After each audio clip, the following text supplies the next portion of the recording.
आज के इस छठे दिन में आप सबका मैं स्वागत करता हूँ।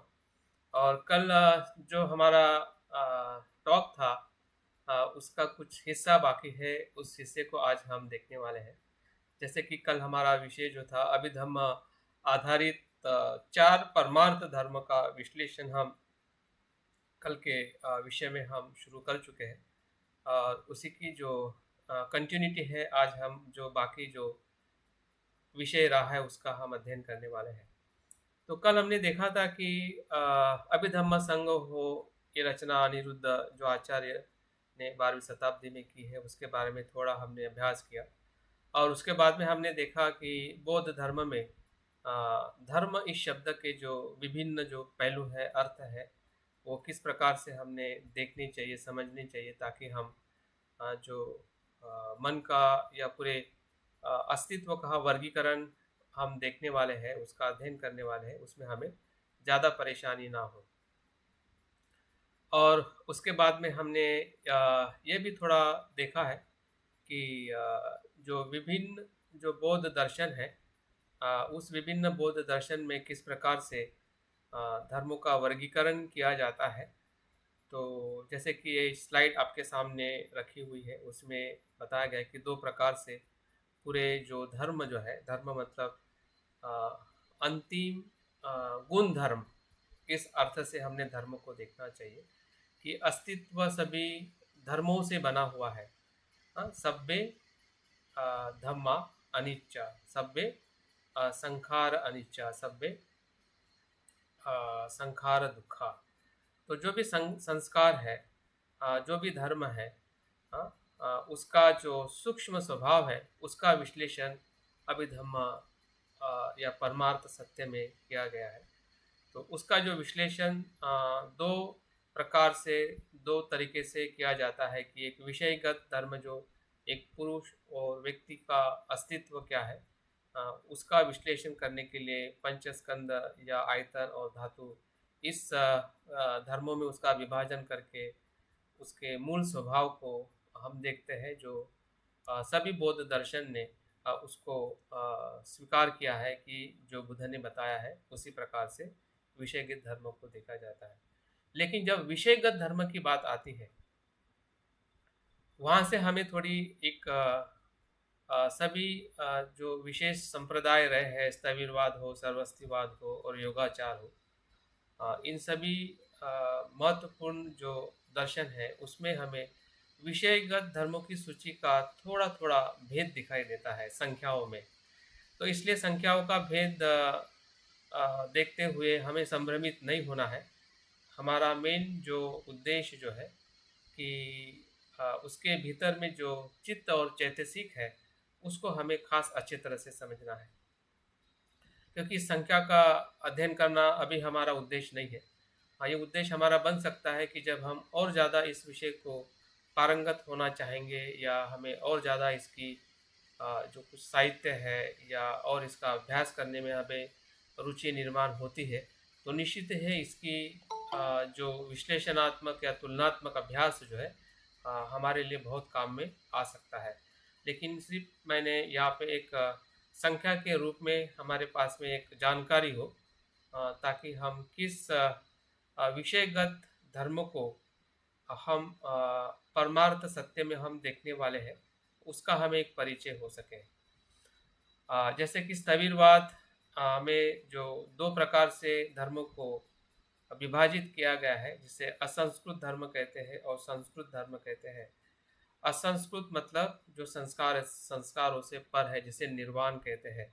तो संख्या में उसमें एक बताया जाता है। और संस्कृत धर्म जो है, जिसके अंदर हम चार परमार्थ में से तीन परमार्थ की संस्कृत धर्म में बात की गई है। जैसे कि रूप 28 बताए गए हैं, चित्त 89 प्रकार के बताए गए हैं, जिसका अभ्यास हम इसी विषय में करने वाले हैं। और चैतसिक 52 प्रकार के बताए गए। तो कुल संख्या में संस्कृत और असंस्कृत दोनों धर्मों के विभाजन को संख्या में हम देखते हैं स्थविरवाद दर्शन से, तो 170 प्रकार के धर्म होते हैं।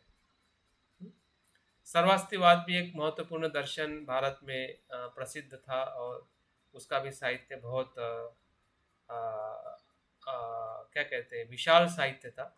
और सबसे बड़ा योगदान सरस्वतीवाद का है कि उन्होंने बौद्ध दर्शन को संस्कृत में, संस्कृत भाषा में उसको भाषांतरित करके उसका प्रचार प्रसार किया गया था कनिष्क के समय में। तो सरस्वतवादी दर्शन में जब इसका विभाजन किया जाता है तो जो असंस्कृत धर्म जो है वो 3 प्रकार के बताए जाते हैं। अभी वो क्या है, कैसे है, उसमें हमें ज़्यादा अभी जाने की ज़रूरत नहीं है।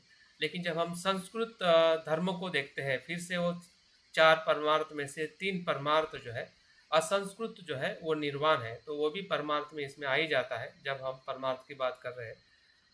तो संस्कृत धर्म में जो रूप है 11 प्रकार के बताए हैं, चित्त 1 प्रकार का बताया गया है और चैतसिक 45 प्रकार के बताए गए हैं। और उसमें और एक विश्लेषण यार्ड हुआ है जिसे चित्त विप्रयुक्त कहते हैं। वो 14 प्रकार के हैं। ऐसे कुल 52 प्रकार 75 प्रकार के जो धर्म जो है उसकी सूची या उसका वर्गीकरण सरस्वतीवाद में बताया गया है। और तीसरा और महत्वपूर्ण जो है जिसका हम इसमें थोड़ा अभ्यास भी करने वाले हैं, तो हमारे अभ्यास के जो 2 दर्शन हैं सरस्वतीवाद आधार पे हम जो आचार्य अनिरुद्ध का अभिधम्म संघ हो हम जो आधार ले रहे हैं, तो उसी आधार पे हम अभ्यास करने वाले हैं। और कुछ विषय जो है आने वाले कुछ दिनों के बाद योगाचार के आधार पे भी हम जो संस्कृत और असंस्कृत धर्म है, विशेषतः चित्त चैतसिक को हम अभ्यास करने वाले हैं, जिसमें असंस्कृत 6 प्रकार से बताए गए हैं और रूप 11 प्रकार से, चित्त 8 प्रकार के और चैतसिक 51 प्रकार के, जबकि स्थविरवाद में 52 प्रकार के बताए गए हैं, सिर्फ एक उसमें ज़्यादा है। और चित्त का अगर हम कंपेरेटिव कहते हैं कि योगाचार में 8 प्रकार के चित्त बताए गए हैं, जबकि स्थविरवाद में जो अभी हम देखने वाले हो 89 प्रकार के चित्त की बात की गई है। और चित्त विप्रयुक्त जो है वो योगाचार दर्शन में है, जबकि स्थविरवाद दर्शन में नहीं है। तो इससे हमें कभी कभी मैं भी थोड़ा संभ्रमित हो रहा था कि ये क्यों और किस प्रकार से इस संख्या में कम ज़्यादा अध्ययन या उसकी संख्या हुई होगी, क्योंकि हर एक आचार्य हर एक समय अपने मन को देखने का जो तरीका है, दायरा है, या उनकी जो प्रज्ञा की जो सोच है वो निश्चित ही है, अलग अलग प्रकार की अलग अलग व्यक्ति की होती है। तो उसी के आधार पर जब वो विश्लेषण उन्होंने अपने अनुभव से किया होगा तो निश्चित ही उसकी संख्या कम ज़्यादा हमें होते हुए दिखाई देती है। इसलिए हमें एक अभ्यासु बोध होने के नाते हमें संभ्रमित न होके हमने ये देखने का प्रयास करना है कि हमारा उद्देश्य क्या है हमारे अध्ययन करने का, जो अभी हमने तय किया है। तो हमारा जो विषय जो है हमें ज़्यादा से ज़्यादा चित्त और चैतसिक या मनोविज्ञान का जो इसमें परिभाषा की है या उसका विश्लेषण किया है उसके ऊपर हमने ज़्यादा फोकस रखना है, ताकि हम सहजता से अपने विषय के गहराई में जा सकें।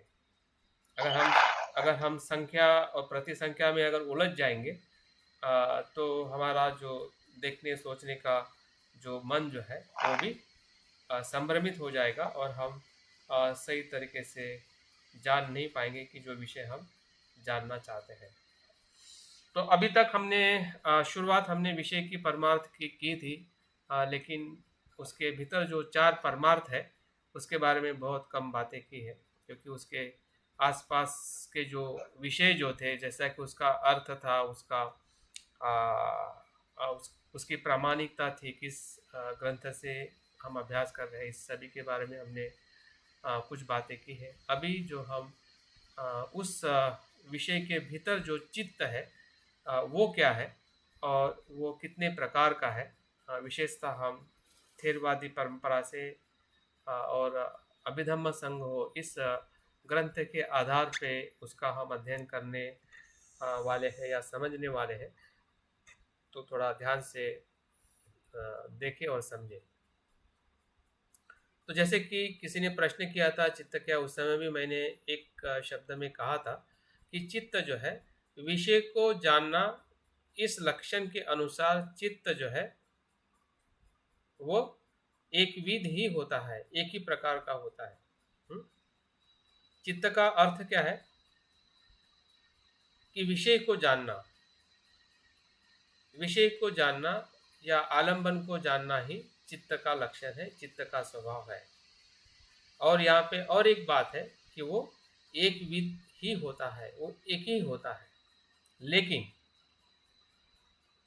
लेकिन भूमि। सर मैं एक हाँ निवेदन जी, कर रहा था। हाँ जी, हाँ जी, हाँ जी, हेलो। हाँ जी, हाँ जी, बोलिए। ये सर मुझे लिखने में थोड़ा ध्यान उधर जाता है, तो मैं ये नोटिंग पूरी करता हूँ, तो मैं पूरी बात ध्यान से एकाग्रता से आपकी सुन नहीं पाता। हाँ, तो आप मत कई नोटिंग होती है, करिए। इसलिए मैं नोटिंग अरे नोट ये नोटिंग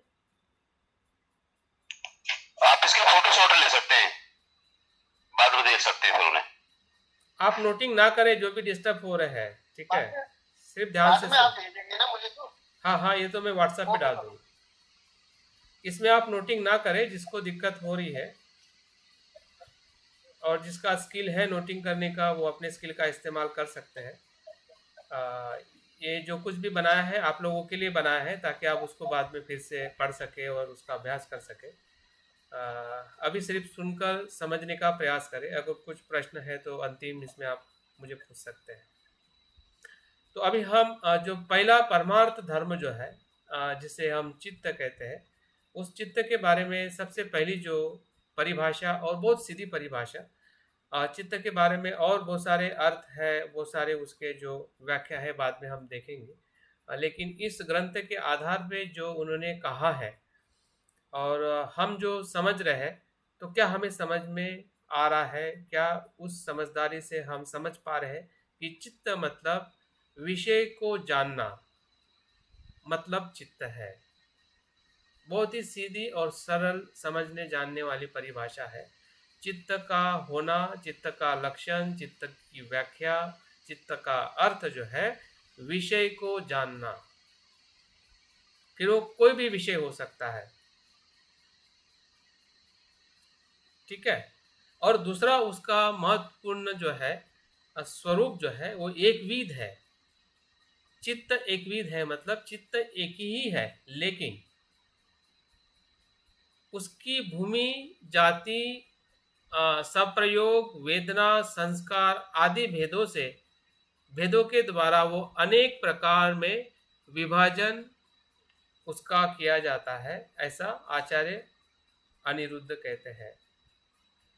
एक होने के बावजूद भी विभिन्न जो मन की भूमियाँ है, अवस्था है, हमारी वेदनाएं है, हमारे संस्कार है, या किसी भी प्रकार का प्रयोजन है, इन आदि कारणों के वजह से वही एक चित्त जो है वो अनेक प्रकार के चित्त में वर्गीकरण हो जाता है, जो 89 प्रकार के चित्त बनता है। देखो, एक चित्त 89 प्रकार से फंक्शन होता है।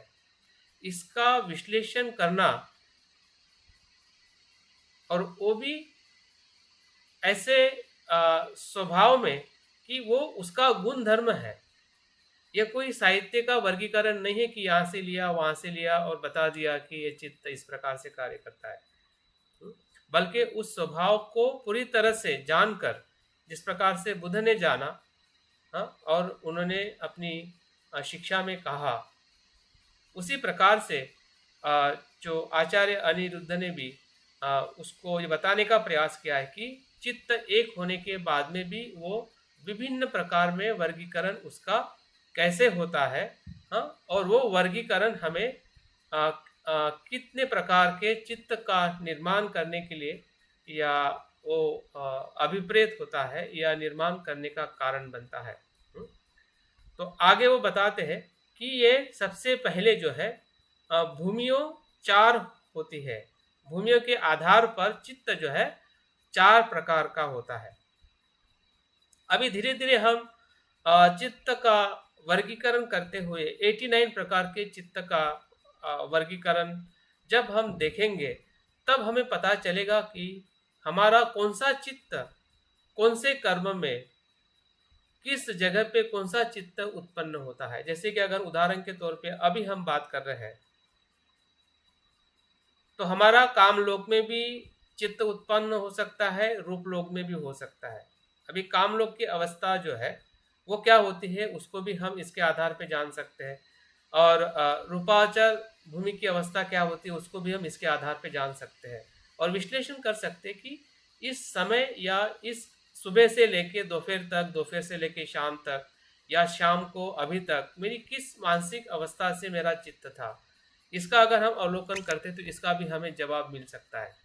लेकिन हम अवलोकन नहीं करते हैं, इसलिए बहुत सारी चीज़ें हमारे ध्यान से बाहर चली जाती है और हम वैसे के वैसे ही बने रहते हैं और हमें पता ही नहीं चलता है कि मैं किस दिशा से, किस आचरण से आगे जा रहा हूँ। और इसलिए इसका अभ्यास होना हमारे लिए बहुत ही ज़रूरी है। तो 4 प्रकार के भूमि के आधार पे जब चित्त का विश्लेषण किया जाता है, जिसमें कामावचर चित्त है, दूसरा रूपावचर चित्त है, तीसरा अरूपावचर चित्त है और चौथा लोकोत्तर चित्त है। बहुत ही सामान्य तौर पे इसे हमें याद रखना है और याद रह जाता है। कामावचर मतलब काम लोक में रहने वाला चित्त। उसके कितने प्रकार है उसको भी हम शब्दों में या संख्या में देखने वाले हैं और उसका थोड़ा और गहरे अभ्यास में हम 1-2 दिन में उसका और विश्लेषण भी देखने वाले हैं। लेकिन अभी हमें सिर्फ 2-3 स्तर में ही हमें चित्त को समझने का प्रयास करना है कि हमारा कामावचर चित्त मतलब काम लोक में रहने वाला चित्त। दूसरा रूपावचर चित्त मतलब ध्यान की अवस्था में रहने वाला चित्त। रूपावचर मतलब जहाँ पे हम ध्यान की अवस्था में होते हैं उस प्रकार का चित्त। जो अरूपावचर चित्त मतलब अरूप ध्यान की अवस्था में रहने वाला चित्त, उत्पन्न होने वाला चित्त। और लोकोत्तर चित्त मतलब श्रोतापन्न से लेके अनंत लोगों का चित्त या अवस्था का चित्त। तो इस प्रकार से सबसे पहला जो उसका वर्गीकरण जो है उसको हमें याद रखना है।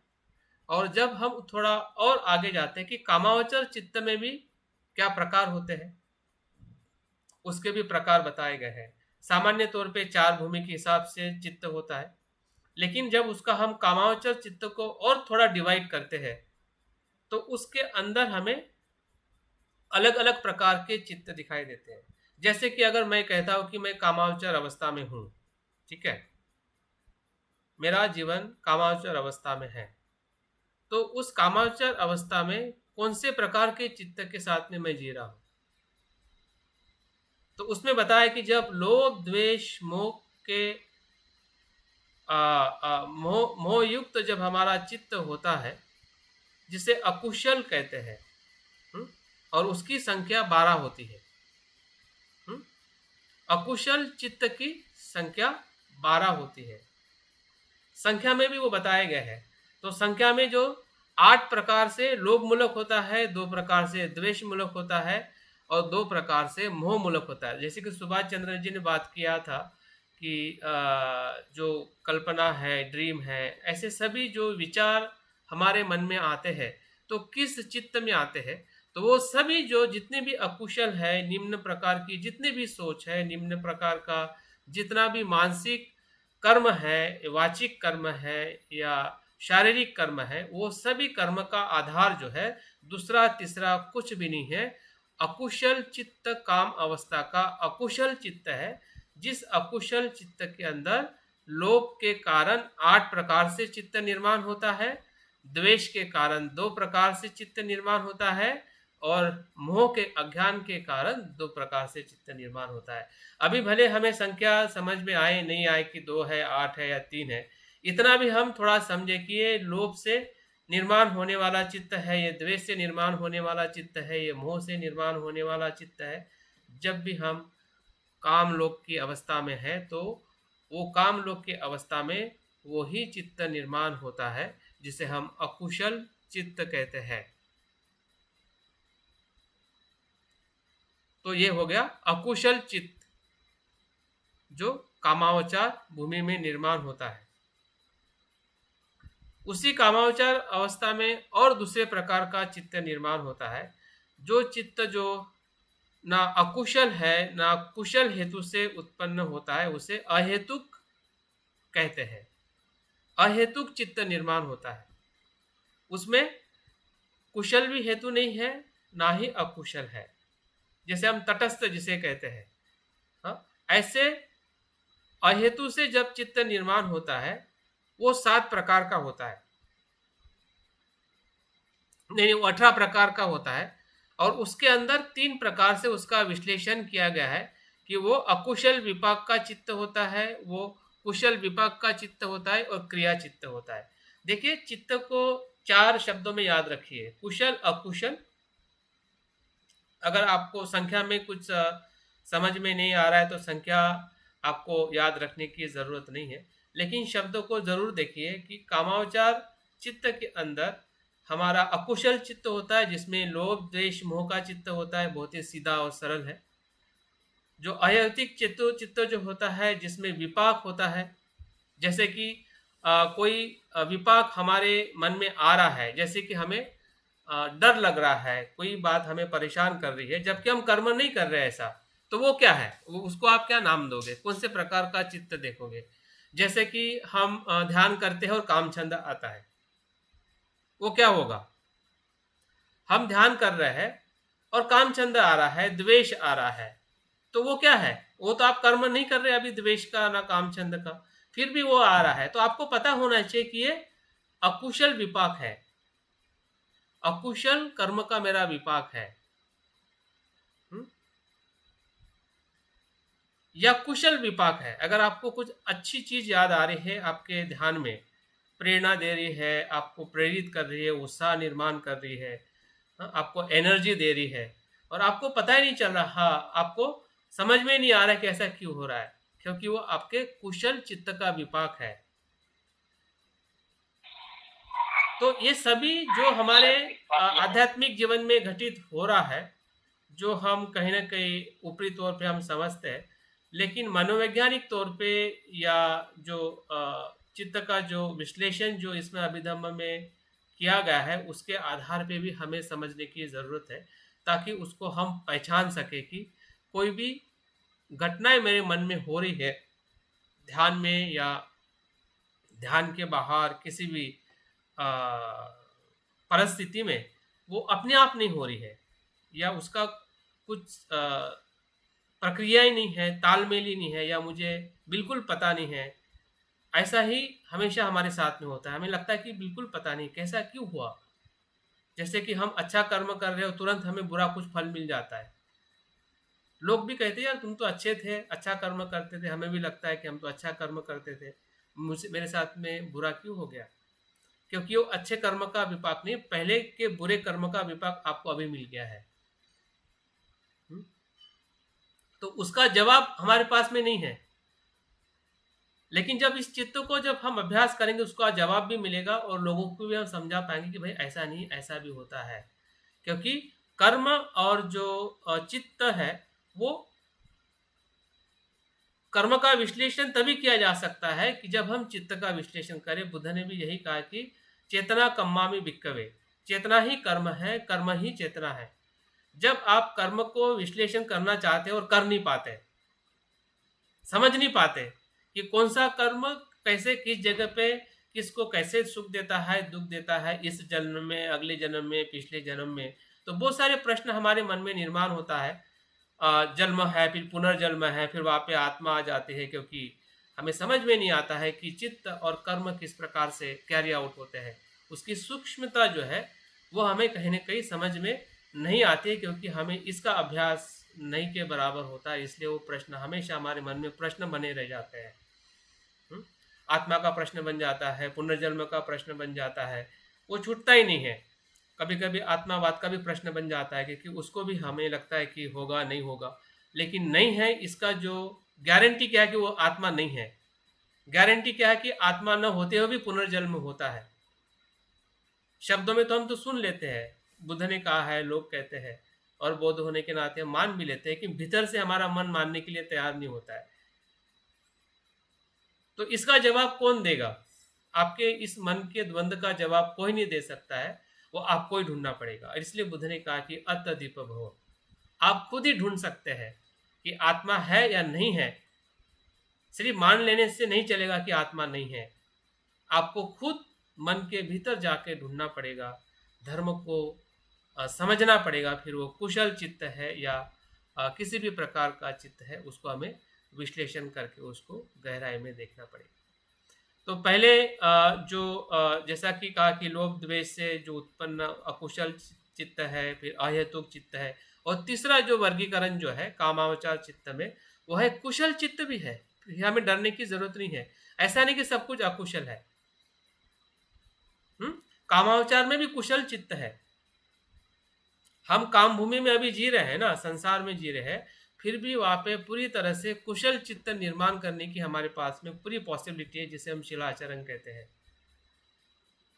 और उस कुशल चित्त के मूल में अलोभ, अद्वेष और अमोह नामक कुशल हेतु से जो चित्त निर्माण होता है, उसे कामावचार शोभन मतलब शुद्ध चित्त कहते हैं। वो 24 प्रकार का है, और उसके अंदर भी विपाक चित्त और क्रिया चित्त होता है।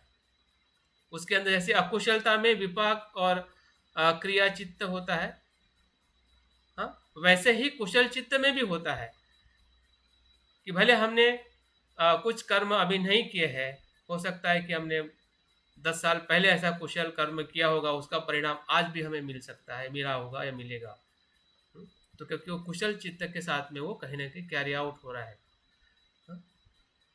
तो वो कुशल चित्त का परिणाम या अकुशल चित्त का परिणाम, हाँ, या जो अकुशल चित्त का जो कुछ भी अकुशलता के कारण निर्माण होने वाला हमारा स्वभाव, तो इन सभी स्तरों में जब हम उसको काउंटिंग करते हैं 12, 18 और कुल 28, हाँ, तो इसकी गणना हो जाती है 54 प्रकार के चित्त बन जाते हैं कामावचार चित्त में। तो कामावचार चित्त में जो 54 प्रकार के चित्त निर्माण होते हैं, हाँ, और चित्त का क्षण जो है, ऐसा कहते हैं कि एक चित्त का क्षण जो है, जो भौतिक वस्तु बदलती है उससे 16 गुना है। इतना फास्ट चित्त का क्षण होता है। ये कोई फिजिकल साइंस नहीं है, ये मेंटल साइंस है, माइंड साइंस है। तो फिजिकल साइंस के अंदर जो पार्टिकल एक क्षण में जो बदलता है, जिसे हम क्वांटम कहते हैं, उस टाइम पीरियड के अंदर हमारा चित्त जो है वो 16 गुना टाइम बदलता है। और उस 16 गुना टाइम, उस क्षण के अंदर 3 अवस्थाएं होती है: उत्पन्न होना, स्थिति होना और लय होना। उस चित्त की उत्पत्ति होना, कुछ क्षण के लिए वो स्थिति में रहना, और तीसरी मोमेंट लय हो जाना, और फिर से नया निर्माण होना, कंटिन्यूअस प्रोसेस। हाँ, ऐसे चित्त का जो अवस्था का जब हम अध्ययन कर रहे हैं, तो हमें बहुत सारी चीज़ों की ज़रूरत है कि हमारा जो उत्साह है, हमारा उधर देखने का जो हमारा नज़रिया है, उसको हमें क्योंकि इस चित्त को देखने के लिए हमें किसी लेबोरेटरी में जाके देखने की आवश्यकता है ना, हम देख सकते हैं। ये हमारे भीतर ही कहीं ना कहीं हमें ढूंढते रहना पड़ेगा, जानते रहना पड़ेगा कि क्या मैं अभी समझ सकता हूँ कि मेरी चित्त की किस अवस्था में मैं अपने आप को देख पा रहा हूँ, जान पा रहा हूँ। और ये अवलोकन ही हमें चित्त के अध्ययन में हमें आगे लेके जा सकता है, और वो भी चित्त का ही स्वभाव है। जब हम आगे देखेंगे कि ऐसा जब हम करते हैं तो हमारा किस प्रकार का चित्त, किस प्रकार के चैतसिक के साथ निर्माण होता है। तो हर एक हमारे कर्म के पीछे, या हर एक हमारे उद्देश्य के पीछे, या जो कुछ भी हम आध्यात्मिक जीवन जी रहे हैं या सांसारिक जीवन जी रहे हैं, उसका जो द्वंद्व जो है और उसका जवाब जो है हमें इसमें मिल सकता है। अगर द्वंद्व का जवाब हमें मिलेगा नहीं तो हम हमेशा अशांत रहेंगे, और हमेशा द्विधा में ही हम जीवन जीते रहेंगे, और हमें ये पता नहीं चलेगा कि सही में हमारे जीवन का मूल स्वभाव क्या है और कैसे उसको हमने अनुभव करना चाहिए। तो उसका स्वभाव हमें इसी चित्त के अध्ययन में हमें देखने को, जानने को मिल सकता है। तो इस प्रकार से कामावचर चित्त की जो कुल संख्या जो है 54 प्रकार की है। तो 3 प्रकार से फिर से उसको हम देख सकते हैं: कुशल चित्त के रूप में, अहेतु चित्त के रूप में, और कुशल चित्त के रूप में। आगे हम बढ़ते हैं कि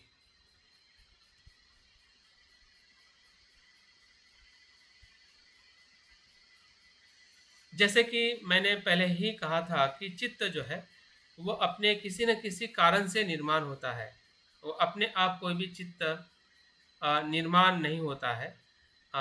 जैसे कि हमें अगर सुख की वेदना होती है, दुख की वेदना होती है, या तटस्थ वेदना होती है, या कोई हमारी दृष्टि होती है, सम्यक दृष्टि होती है या मिथ्या दृष्टि होती है, इन कारणों से ही हमारा कुशल और अकुशल चित्त सर आपकी आवाज कटती है, सर आपकी आवाज कटती है। अभी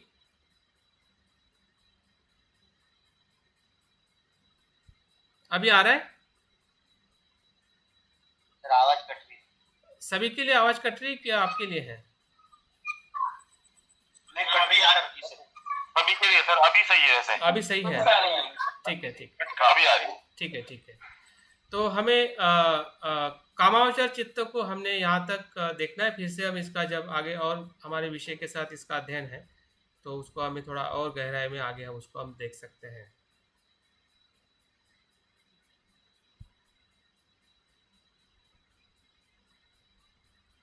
जैसे कि हमने देखा कि कामावचर चित्त में हमने 54 प्रकार के चित्त देखे हैं।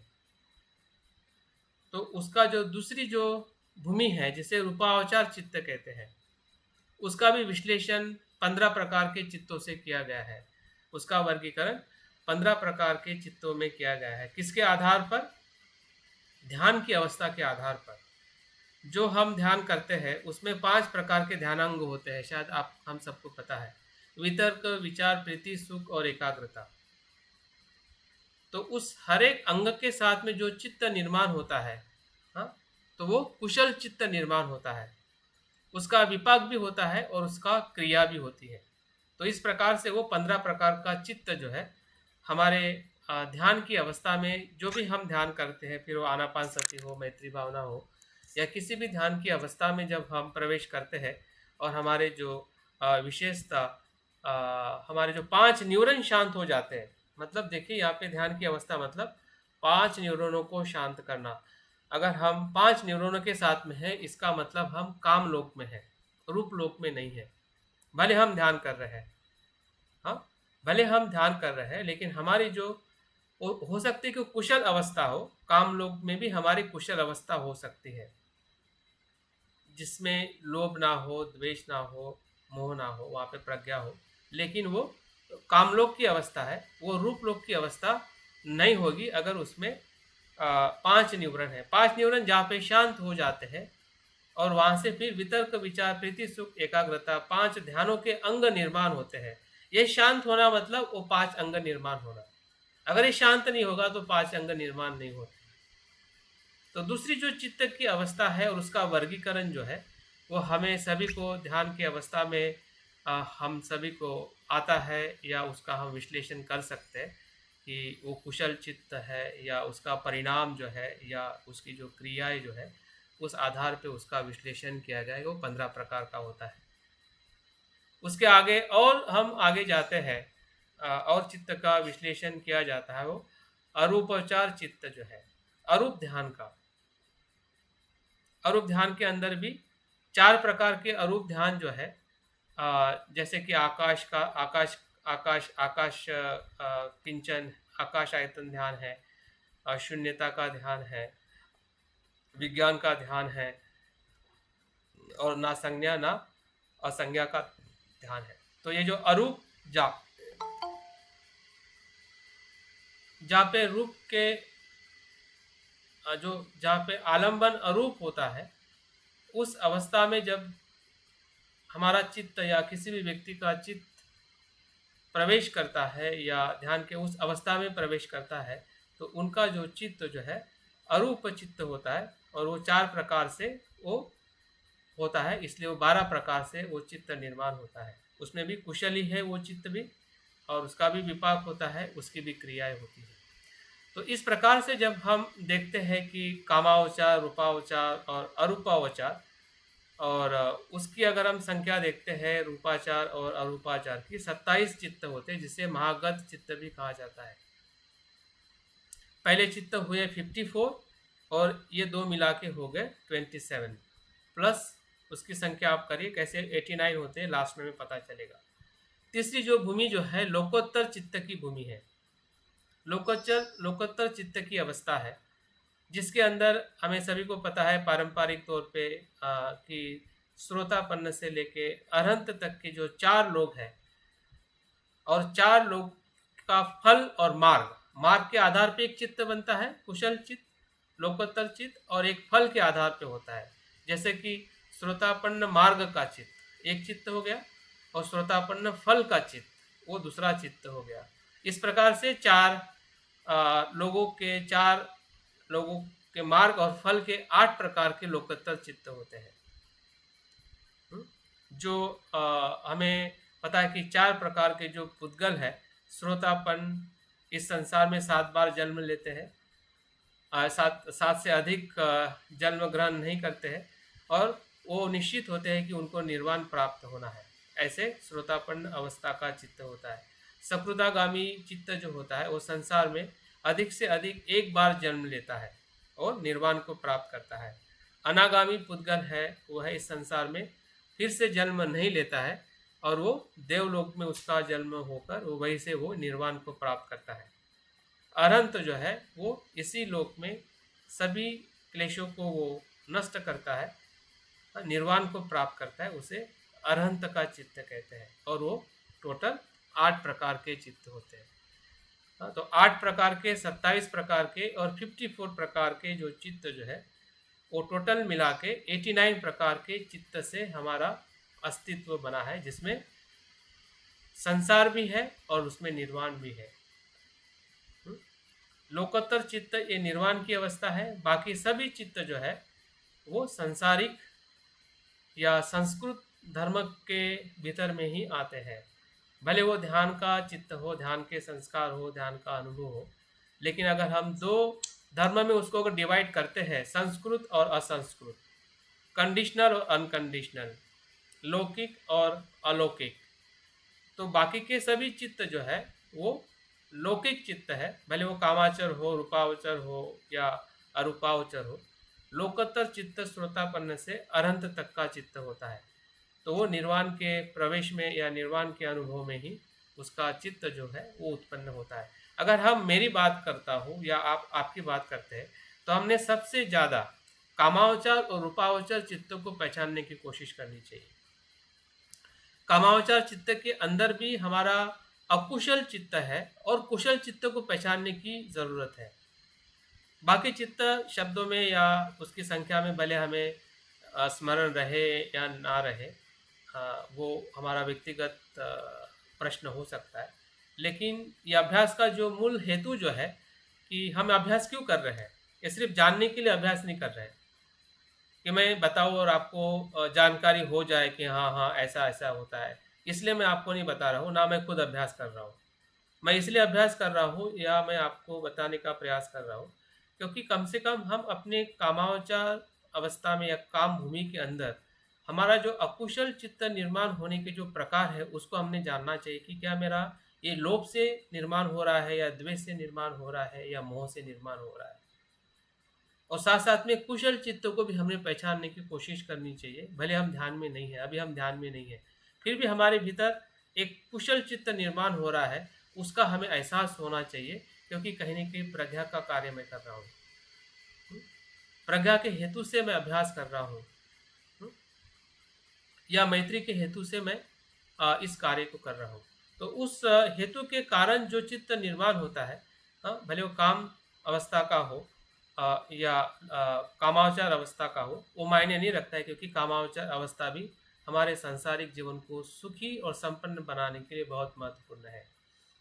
क्योंकि कामावचर भूमि से ही हम रूपावचर भूमि में प्रवेश कर सकते हैं, जिसमें हम ध्यान और विशेषता जो भी हम ध्यान कर रहे हैं वो सभी रूपावचर चित्त को जो कुशल चित्त है, ध्यान से कुशल चित्त को निर्माण करने की जो हमारी प्रक्रिया जो है उसको भी हमने उसके विपाक और उसकी कुशल चित्त मतलब ध्यानांग को हमने गहराई से अभ्यास करना चाहिए। उसके परिणाम क्या है उसको भी हमने देखना चाहिए और उसकी क्रिया क्या है उसको भी हमने समझना चाहिए।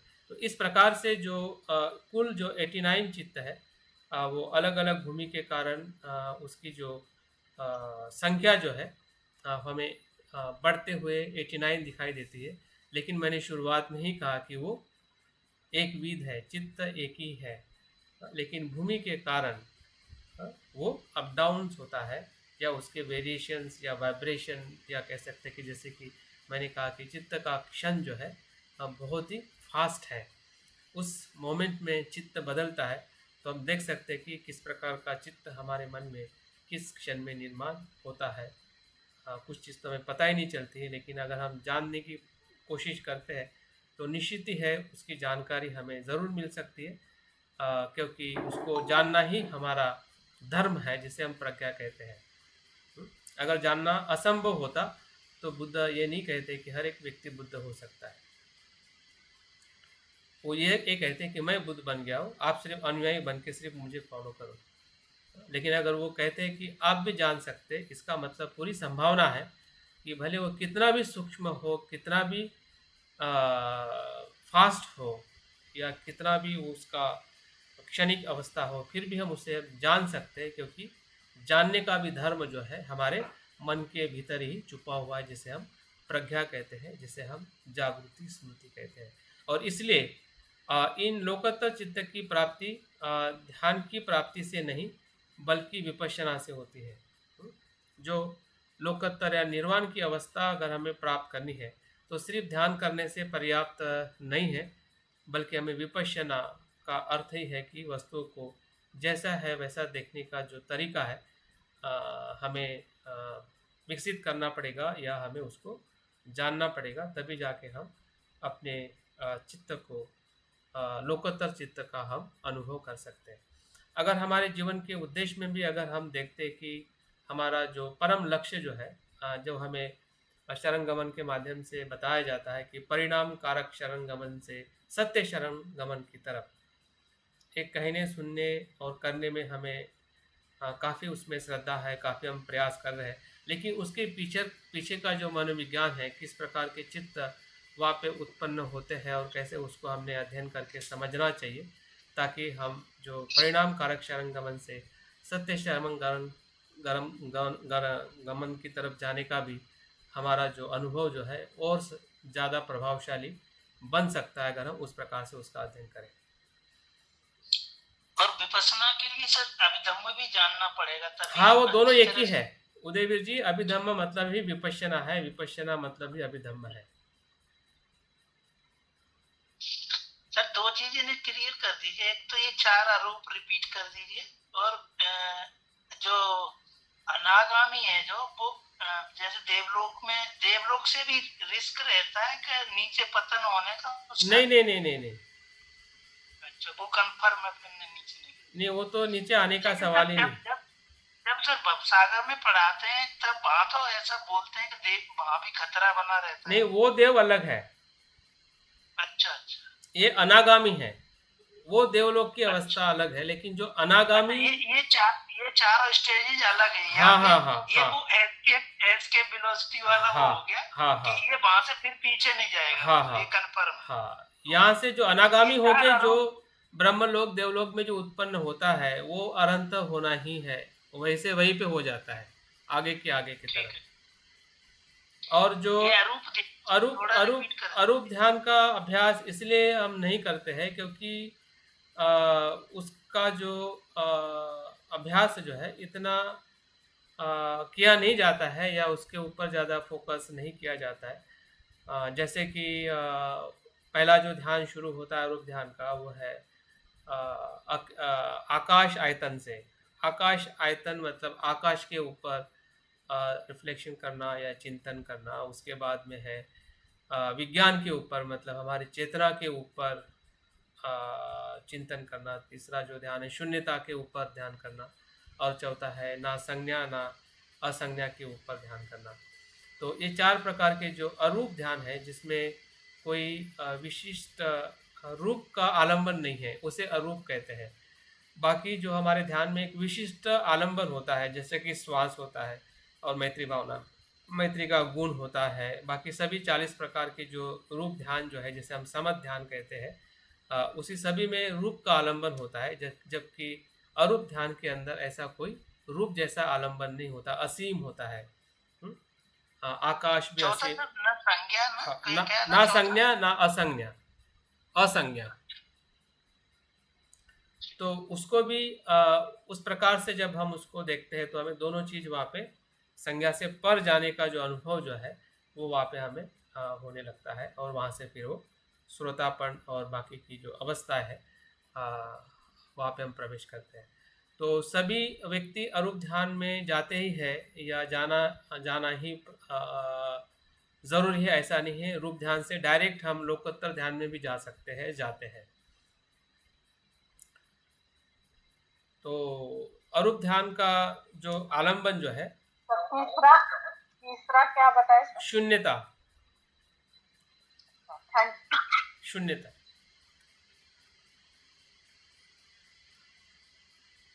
तो इस प्रकार से चित्त के जो 89 प्रकार है, विशेषता हमारे लिए जो ध्यान रखना है वो है कामावचार चित्त में कुशल और अकुशल, और ध्यान की अवस्था में जो हमारे रूपावचर ध्यान को लेके या 5 जो ध्यानांग है उसके आधार पे चित्त कैसे निर्माण होता है या कैसे कार्य करता है, उस पर हमने ज़रूर ध्यान रख के समझने का, जानने का प्रयास करना चाहिए। तो मुझे लगता है कि यहाँ पे हम रुके, क्योंकि समय अगर आपके पास ज़्यादा नहीं है तो रूप ध्यान और अरूप ध्यान की बात आपने कही ना, तो दोनों के परिणाम हमारे निर्वाण की तरफ जाने में किस इक्वली इम्पोर्टेंट है? आपका दोनों का बराबर महत्व क्या है? आपका सवाल है कि आपका जवाब है? नहीं, मेरा सवाल है आपसे। हाँ हाँ, तो आप पूछना चाहते हैं कि दोनों ज़रूरी है क्या, दोनों उधर जाते हैं, ऐसा सवाल है कि दोनों ज़रूरी है, ऐसा सवाल है क्या है? दोनों का महत्व है क्या? हाँ, दोनों का महत्व जो है पारंपरिक तौर पे है, जो मतलब ग्रंथ में बताया गया है, लिखा गया है। लेकिन व्यक्तिगत अनुभव के तौर पे, या अगर हम अपनी बात करें, या जो भी लोग उस अवस्था में जाकर आगे बढ़ना चाहते हैं, तो रूप ध्यान की अवस्था ही पर्याप्त है, जिस अवस्था से हम डायरेक्ट लोकोत्तर अवस्था में प्रवेश कर सकते हैं। लोकोत्तर माने? लोकोत्तर मतलब ये श्रोतापन से लेके अरंत तक की अवस्था। लेकिन बुद्ध ने ये ध्यान, अरूप ध्यान का अनुभव लिया है, जो हमें उनके साहित्य में और उनके जीवनचर्या में मिलता है। लेकिन बाकी लोगों ने उस प्रकार का अनुभव लिया है, नहीं लिया है, और वो उसको किए हैं, नहीं किए हैं, इसका कोई ज़्यादा जिक्र मिलता नहीं है। लेकिन इतना जिक्र जरूर मिलता है कि रूप अवस्था से भी डायरेक्ट कहा गया है, और बहुत सारे संदर्भों में लिखा है कि डायरेक्ट रूप ध्यान से हम लोकोत्तर अवस्था की तरफ, जो श्रोतापन्न से लेके आगे बढ़ने की तरफ हम आगे बढ़ सकते हैं। क्योंकि और दूसरा एक कारण ये भी है कि बुद्ध ने इसको ज़्यादा इस ध्यान के बारे में ज़्यादा बताया नहीं है। क्यों?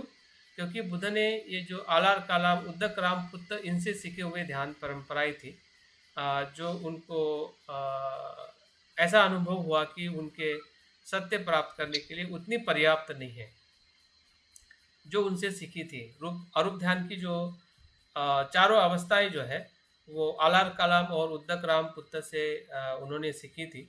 लेकिन जो रूप ध्यान की अवस्था है या विपश्यना की जो अवस्था है, बुद्ध ने खुद उसको अनुभव करके या उसके माध्यम से ही उन्होंने बुद्धत्व प्राप्त किया है, न कि अरूप ध्यान की अवस्था से। उन्होंने रूप ध्यान से ही बुद्धत्व को प्राप्त किया है। जैसे कि 5 ध्यानांग का जो अनुभव बताते हैं कि आनापानसति करते करते वो एकाग्रता, ओपिका भाव से डायरेक्ट वो निर्वाण या बुद्धत्व की अवस्था में वो प्रवेश कर चुके थे। तो इसलिए उसका वर्णन किया जाता है, क्योंकि वो एक चित्त का हिस्सा है ना। वो अरूप ध्यान, अरूप चित्त का वो एक प्रकार है, इसलिए उसका वर्गीकरण किया जाता है। लेकिन अगर आम तौर पे या बौद्ध परंपरा में उस ध्यान को करने वाले या करने का निर्देश देने वाले या बताने वाले ऐसे कोई हमें मिलते नहीं है। लेकिन रूप ध्यान और बाकी के ध्यानों के बारे में पूरी तरह से हमें बताया जाता है और करवाया भी जाता है। Subhash ji. Okay sir. Okay, thank. तो 2-3 प्रश्न है तो प्रश्न ले सकते हैं, और आगे का जो सत्र जो है चैतसिक कल हम देखेंगे, और चैतसिक हम दोनों दर्शन से कल हम देखने वाले हैं। जो इसमें मैं बताऊंगा 52 प्रकार के चैतसिक है, और योगाचार में 51 प्रकार के चैतसिक है, और थोड़े उसमें कुछ 1-2 चैतसिक आगे पीछे हुए हैं, उसका विश्लेषण करके हम अभ्यास करने वाले हैं, ताकि हमारे मन में कुछ अगर संभ्रम है या कुछ अस्पष्टता है वो स्पष्टता हो जाए और हम आगे इसका अभ्यास अच्छी तरह से कर सकें। किसी के कुछ प्रश्न है? अभी बताया उसमें स्पष्टता आ गई है थोड़ी, या कुछ और? क्योंकि आपको खुद को मन को देखना है, इसलिए आप प्रश्न करोगे तो मुझे भी पता चलेगा कि जो बताने का प्रयास कर रहे हैं उसमें आप समझ। अच्छा है सर, समझ में आ रहा है, लेकिन ये इंटरनेट बीच में गड़बड़ कर देता है ना। उससे क्या होता है, द्वेष आता है क्या? अच्छा सर, एक प्रश्न ये विपक्ता यानी क्या चीज है वो बता दो। व्याकुलता तो होती है कि जब चीज छूट जाएगी, आप बताते जा रहे हैं। हाँ, लेकिन जो छूटेगी वो बात तो छूटने वाली है, लेकिन जो आ रहा है उसको आप पहचानिए कि द्वेष आता है। ये रूप ध्यान में सर ये स्टेज खत्म होती जाती है ना, शुरू वाली जैसे धम्मविजय खत्म हो जाएगी, फिर प्रसक्ति, फिर ये आगे जैसे आगे बढ़ते जाएंगे वैसे ये पीछे वाली खत्म होती जाएगी ना। हाँ, इसलिए तो 5 प्रकार से उसको विभाजन किया गया है ना। जब आपके 5 ध्यानांग होता है तो उस प्रकार का आपका चित्त होता है पहले प्रकार का। जब उसमें पहला अंग निकल जाता है, दूसरी अवस्था में जाते हो तो वो आपका दूसरे प्रकार का चित्त हो गया, कुशल चित्त।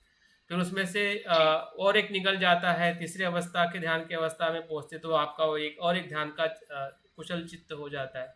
तो इस प्रकार से हर एक ध्यान की अवस्था में आपका एक एक चित्त निर्माण होता है, जो ध्यान हमारा आगे बढ़ते जाता है। ये चलिए कुछ कह रहे थे सर वो।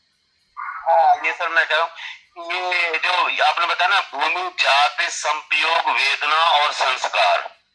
तो भूमि के तो 4 प्रकार है, कामोत्तर, रूपोत्तर, अरूपोत्तर और लोकोत्तर। तो क्या जाति, संयोग, वेदना, संस्कार इनके भी कुछ चित्त हैं? नहीं, इसके चित्त उसी में निर्माण होते हैं। जैसे कि अभी हम वेदना की हम बात करते हैं, ठीक है, तो जो हमें सुखद वेदना होती है तो हमें लोभ आता है, ठीक है। लोभ, आवाज कहाँ से आ रही है? तो जो हमारा लोभ युक्त चित्त जो है, लोभ का जो चित्त जो है वो वेदना से निर्माण होता है, सुखद वेदना से। तो उसमें वो कारण बन गया, मतलब उसमें ऐसा बताया गया कि इन कारणों से चित्त का अलग अलग वर्गीकरण होता है।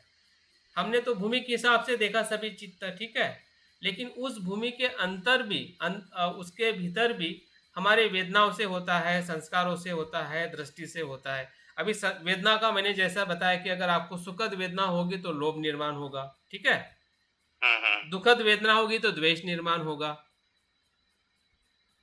अगर आपकी सम्यक दृष्टि होगी तो कुशल चित्त निर्माण होगा। अगर आपकी मिथ्या दृष्टि होगी तो मोह का चित्त निर्माण होगा, जो अकुशल है। तो जो चित्त निर्माण हो रहा है उसके पीछे कुछ तो भी हेतु है, और उसके हेतु के कारण इतने प्रकार के क्या कहते हैं चित्त निर्माण होते हैं। मतलब चित्त निर्माण होने का कुछ तो कारण होना चाहिए ना, कि संभ्रम निर्माण होगा, यार इतने कैसे निर्माण हो सकते हैं। मुझे भी लग रहा था कि एक चित्त में 89 प्रकार के कैसे भाव या चित्त निर्माण हो सकते हैं। लेकिन ये सहज है, क्योंकि जब हमें गुस्सा आता है तो वो दौर्मनस्य की वेदना होती है हमें, है ना, वेदना से तो वो भाव निर्माण होता है ना, तो वो वेदना का भाव जो है वो कामलोक का है तो कामलोक में चला जाएगा, अगर वो वेदना आपको मैत्री की है तो कुशल चित्त में चला जाएगी, अगर वो मिथ्या दृष्टि की है तो वो अकुशल चित्त में चली जाएगी, अगर वो कुशल सम्यक दृष्टि है तो वो कुशल चित्त में आ जाएगी।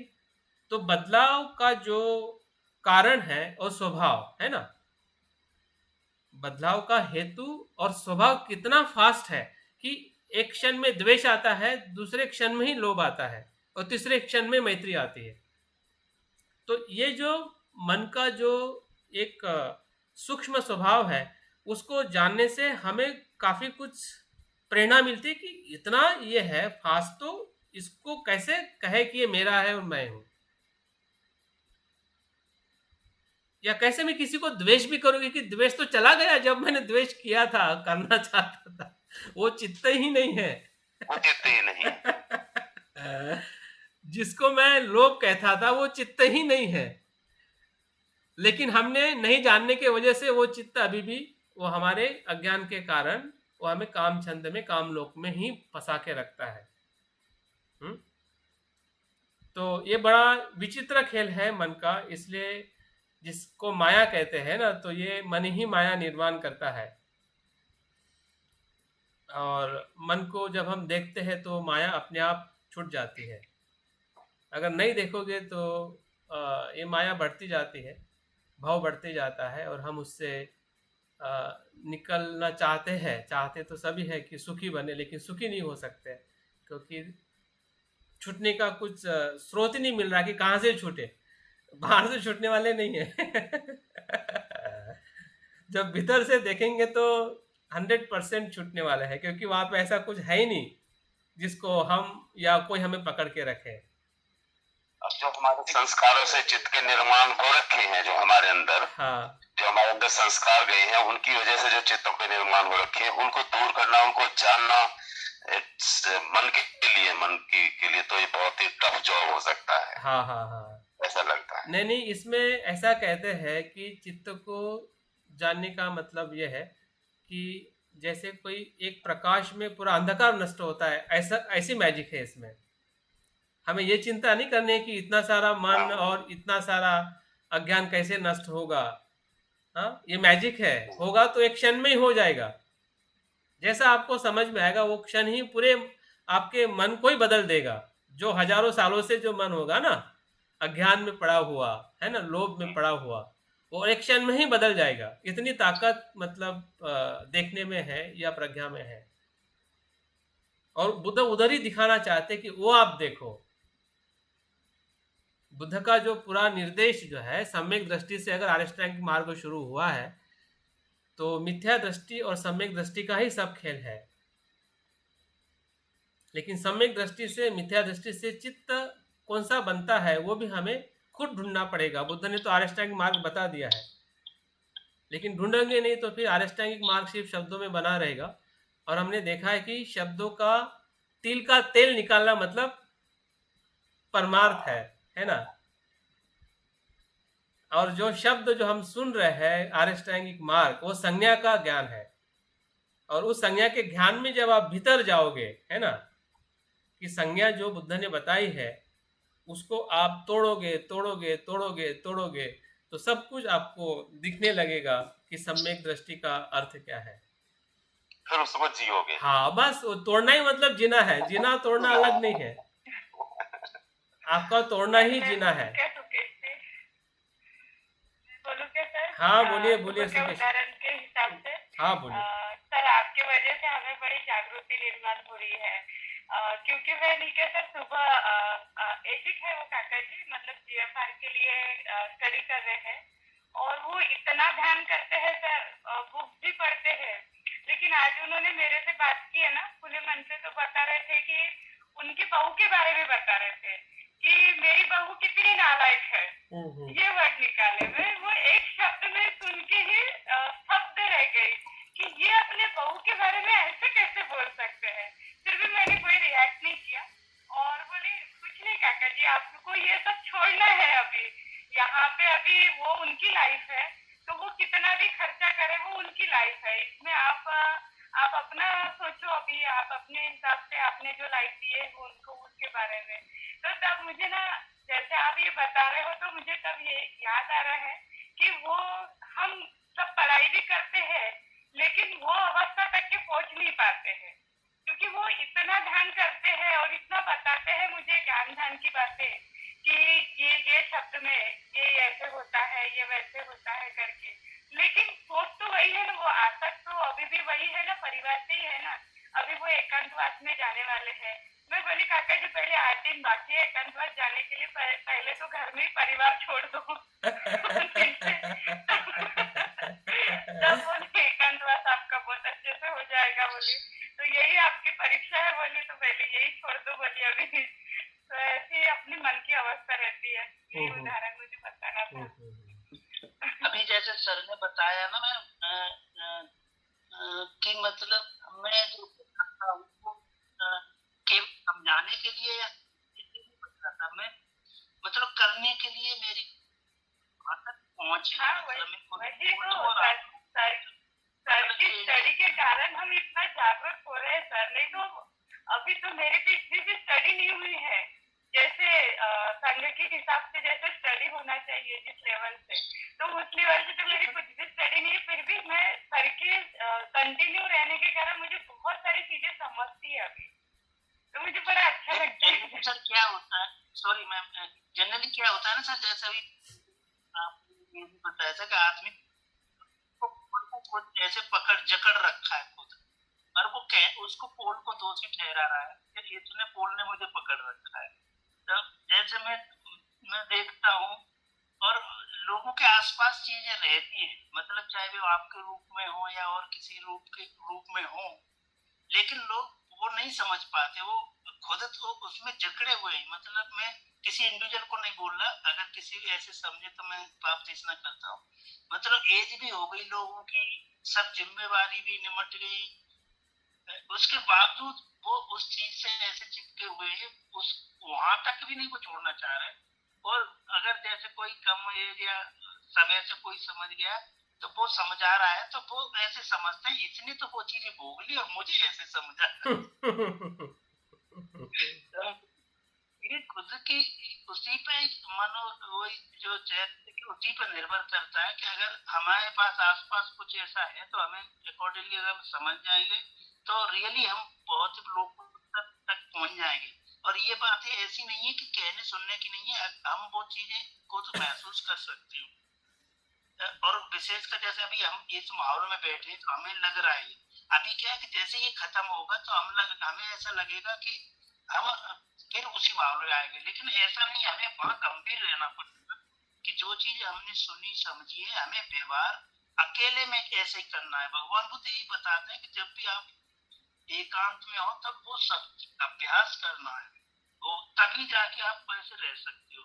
तो ये हमें सबको अगर हम सुन रहे समझ रहे तो हमें गंभीर होना पड़ेगा हर क्षण के लिए, तब जाके हम उस स्टेज पर पहुंच सकते हैं। ऐसा मेरा अपना अनुभव है, ऐसा समझता हूँ। थैंक यू उदय। और किसी का कुछ अभिप्राय सोने के पहले अगर मन में? हाँ बोलिए भाभी जी। हाँ बोले।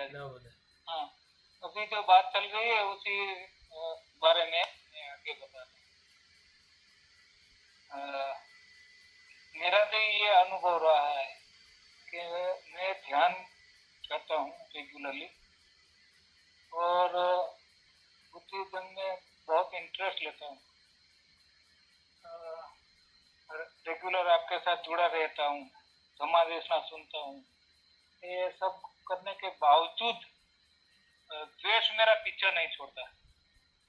तो द्वेष आता रहता है तो मुझे में इतना गुस्सा आ जाता है कि अभी मैडम ने जो बताया ना वही स्लूल हमारे परिवार के साथ ही वो सब हुआ था। तो मैंने इतना बाबा प्रेषण किया, मैत्री करने की कोशिश की, फिर भी द्वेष छूटता नहीं है। और ऐसे ही मैं उलझन में रहता हूँ अभी 5-10 दिन से। तो इससे मुक्ति कैसे मिल सके, या तो मुझे क्या आगे का प्रयत्न या करना चाहिए? मैं द्वेष मुक्त होना चाहता हूँ, मैत्री करता हूँ, फिर सुबह द्वेष मेरा पीछा नहीं छोड़ता है, और द्वेष आ ही जाता है। सामने वाला जब फुल गुस्से में कुछ बोल देता है तो उसका रिएक्शन ऐसे ही भाषा में हो जाता है। ये मेरा ही कसूर है। मैं मानता हूँ कि मुझ में सुधार लाने की जरूरत है, फिर भी कभी कभी हो जाता है ऐसा। तो क्या आप इसका समाधान चाहते हैं? हाँ, तो समाधान तो मेरे पास में नहीं है, आपके पास में ही है। नहीं, समाधान की कोशिश भी मैंने किया, लेकिन उसका रिजल्ट नेगेटिव आया। नहीं, रास्ता तो सर बता सकते हैं आप, रास्ता तो बता सकते हैं। आप मार्गदाता हो सकते हैं, मुक्तिदाता नहीं हो सकते, लेकिन मार्गदाता बन सकते हैं। चलो ठीक है। इसमें अभी अगर हम इस अध्ययन से अगर देखते हैं मनोविज्ञान, चित्त, चैतसिक कैसा कार्य करता है, ठीक है, क्योंकि द्वेष अगर आपको या मुझे आ रहा है तो द्वेष के दो कारण हैं। एक तो अपने आप में द्वेष कारण है, ठीक है, जो द्वेष का स्वभाव जिसे हम वेदना कहते हैं, दौर मनुष्य की वेदना कहते हैं, दौर मनुष्य है ना, दौर मनुष्य। अभी इसकी प्रक्रिया अगर आप समझोगे तो उसको जवाब मिल जाएगा कि कैसे कोई भी चीज़ जब हम रोकना चाहते हैं तो हमने ये जानने का प्रयास करना चाहिए कि वो कैसे उत्पन्न होती है। अगर उत्पन्न होने का अगर आपको रास्ता मिल जाता है कि ये तो ऐसे उत्पन्न होती है, और जब उत्पन्न होती है मेरे हाथ में क्या है, बाद में प्रश्न आता है। अगर आप पहले से ढूंढोगे कि मुझे क्या करना है और ऐसा होगा वैसा मैं करता हूँ, करूँगा और नहीं हो रहा है, तो वो बदलने वाला नहीं है, क्योंकि आपको ये पता नहीं कि आपको कितना करना है और कितना अपने आप अपने कारणों से हो रहा है, ठीक है। क्योंकि द्वेष आना एक ही कारण नहीं है। वर्तमान में किसी व्यक्ति का द्वेष आना तो सिर्फ वर्तमान की व्यक्ति कारणीभूत नहीं है, परिस्थिति कारणीभूत नहीं है, तो वो हमारे पहले के जो द्वेष के संस्कार जो है ना, या हमारी हैबिट है रिएक्ट करने की, वो हैबिट भी एक कारण है, ठीक है। और जो हमें नापसंद है, ऐसी वेदना जब निर्माण होती है जिसे दौर मनुष्य कहते हैं, जो उस समय में, वो भी एक कारण है। और तीसरा और सबसे महत्वपूर्ण कारण है वो हमारा अज्ञान, जो हमें लगता है कि वो द्वेष है, मैं तो समझदार हूँ, लेकिन वो आप पे अज्ञान नहीं है, ऐसा हमें लगता है। हमें लगता है कि मैं तो समझ रहा हूँ, वो समझने की भावना रहती है। हमें ये पता नहीं चलता है कि मेरा द्वेष जो है अज्ञान के कारण मैं द्वेष कर रहा हूँ। अभी अज्ञान किसका, अज्ञान किसका? अभी अज्ञान शब्द तो हमें पता है कि अज्ञान होता है, इसलिए मैं द्वेष करता हूँ, लेकिन अज्ञान इसका कि जो धर्म, जो घटना घटित हो रही है द्वेष की, है ना, वो अनित्य है, वो अनित्य है, तब वो प्रज्ञा है। जब उस घटना को हम अनित्य रूप में नहीं देख पाते हैं तो वहां पे अज्ञान है। और उसी के कारण जो प्रक्रिया जो है वो हमें ना समझ में आती है, ना हम देखना चाहते हैं। हम देखते हैं कि ऑब्जेक्ट, कि सामने वाला व्यक्ति और मैं, उतने ही सीमित दायरे में हमारा द्वेष को हम देखते हैं। लेकिन द्वेष आने की पूरी जो प्रक्रिया जो है वो लंबे समय से चलते आ रही है उस व्यक्ति के साथ या उस परिस्थिति के साथ। जैसे कि अगर हमें गर्मी में गर्मी का गुस्सा आता है, बहुत सारे लोग गुस्सा करते हैं, यार इतनी सारी गर्मी क्यों है, भी इतनी सारी गर्मी क्यों पड़ती है, इस पे ही लोग चिंतित हो जाते हैं, गुस्सा करने लगते हैं, बेचैन हो जाते हैं। अभी गर्मी आना वो तो प्रकृति का स्वभाव है, वो तो हर साल गर्मी आती है, तो इसी साल में थोड़ी आई, तो बचपन से ही उसका गुस्सा बना है उस गर्मी को लेकर। तो वर्तमान में भी गर्मी आएगी तो वो जैसा भी आएगी वैसा वो उसके मन के अंदर गुस्सा आ जाएगा, और उसको पता नहीं चलेगा कि गुस्सा क्यों आ रहा है, और उस गुस्से में वो कुछ भी करेगा। फिर उसका रिएक्शन जो बनेगा किसी व्यक्ति के लिए या खुद के लिए, वो बेचैन हो जाएगा, वो चैन से बैठ नहीं पाएगा। हाँ, वो उतना ही बोलेगा, जो भी इंसान बोलेगा वो वेदर की बात करेगा, बोलेगा कि आज का मौसम ही ऐसा है, इतना पसीना, इतनी गर्मी, मुझे मौसम पसंद नहीं है, ये हाँ, ये चीज़ पसंद नहीं है, बस उसी के बारे में पूरे दिन भर बात करेगा, क्योंकि वो उसका गुस्सा और निकालता, फ्रस्ट्रेशन निकाल रहा है, उसको पता नहीं चल रहा है।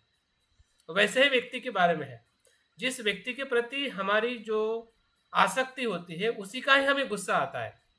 द्वेष कोई मतलब बाहर से आने वाली परिस्थिति नहीं है या कारण नहीं है, वो कारण कहीं ना कहीं उस व्यक्ति के प्रति हमारी जो छुपी हुई आसक्ति है या पकड़ने का जो भाव है कि वो ऐसा होना चाहिए, ऐसा नहीं होना चाहिए, ये जो मन के गहराई में हमने एक धर्म बना दिया है ना, उस व्यक्ति के लिए, तो उस धर्म के प्रति जो हमारा अज्ञान है वही द्वेष का कारण है, और उसका उपाय भी वही है। उसका उपाय सिर्फ मैत्री करने से नहीं होगा, साथ साथ में मैत्री के साथ में प्रज्ञा को भी विकसित करना पड़ेगा। प्रज्ञा से जब आप प्रज्ञा से जब मैत्री करोगे तो ऑटोमेटिक द्वेष शांत हो जाएगा। अगर आप मैत्री भावना कितनी भी करो, ठीक है, लेकिन उसमें अगर आपको प्रज्ञा का एहसास नहीं हो रहा है, भीतर से अगर आपको ऐसा फील नहीं हो रहा है कि मैं मैत्री इसलिए कर रहा हूँ कि सब कुछ अनित्य है, वो तब भी अनित्य था जब मुझे गुस्सा आता था, अभी भी अनित्य है, ऐसा कुछ है नहीं कि जिसको मैं पकड़ के रखूं और उसके लिए मैं उस गुस्से से मैं बात करूं या उसको हानि करूं या उसको मैं मारूं या पीटूं या जो भी मैं करूं, ऐसा कुछ करने जैसा ही नहीं है। और ना वो मेरा धर्म है, भीतर ही मेरा धर्म तो शुद्ध है। प्रज्ञा मैत्री को बताती है ना, आप मैत्री कर रहे हैं, मैत्री मेरा धर्म है, द्वेष तो मेरा धर्म हो ही नहीं सकता। जब हम प्रज्ञा से जब हम अपने द्वेष को देखते हैं तो द्वेष हमारा धर्म नहीं है, वो तो अकुशलता का धर्म है। प्रज्ञा का धर्म अज्ञान का धर्म है। तो जो अज्ञान का धर्म है उसको मैं कैसे जी सकता हूं? मैं तो जी सकता हूं कि जो मेरा प्रज्ञा का धर्म है, मैत्री मेरा धर्म है। तो द्वेष ऑटोमेटिक भीतर से जब शांत होगा तो बाहर आने वाली जो भी परिस्थिति है तो आपको रिएक्ट नहीं करेगी, वो आपको रिस्पॉन्स देगी, ग्रहणशील हो गए और आपकी सहनशीलता बढ़ जाएंगी। द्वेष में परिस्थितियां ऐसी होती है कि वो व्यक्ति को हम छोड़ नहीं सकते। आप गर्मी को छोड़ नहीं सकते, कहाँ भागोगे? कनाडा भागोगे? तो कनाडा में ज्यादा ठंडी होगी तो भाग के आप गर्मी से कहीं भाग नहीं सकते। तो दो ही चीज कर सकते हैं, उसको सत्य से स्वीकार करो और सहन करो, दैट्स इट। सहनशीलता अपने आप बढ़ जाएगी, और सहनशीलता बढ़ जाएगी तो आपको किसी के प्रति जो परिस्थिति जब आ रही है द्वेष करने की, या कोई आपके बारे में कुछ कह रहा है या आप किसी को कह रहे हैं, तो वो परिस्थिति कम से कम नहीं बनेगी, और बनेगी तो भी वहाँ पे सहजता और मैत्रीपूर्ण मन रहेगा। क्योंकि अल्टीमेट जो हमारा जीवन जो है या जो आधार जो है जीवन जीने का, हमारा मन ही है। मन को जैसा आप ट्रेन करोगे, जानोगे, समझोगे, वैसे ही मन बदलेगा। अगर मन बदल गया तो सब कुछ बदल जाएगा। अगर मन नहीं बदला तो सवाल हमेशा सवाल ही रहेंगे जो अभी भी आप पूछ रहे हैं, या कोई भी पूछेगा तो सवाल का कोई जवाब नहीं है।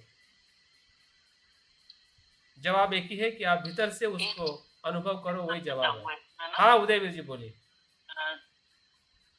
जैसे आपने बताया उसी को मैं स्प्लिट करूंगा थोड़ा। जैसे जो अनित्यता बताई ना, एक्चुअली जो जब द्वेष आता है ना तब हम सामने वाले का अस्तित्व नहीं स्वीकारते। एक बात ये है, हम ये भूल जाते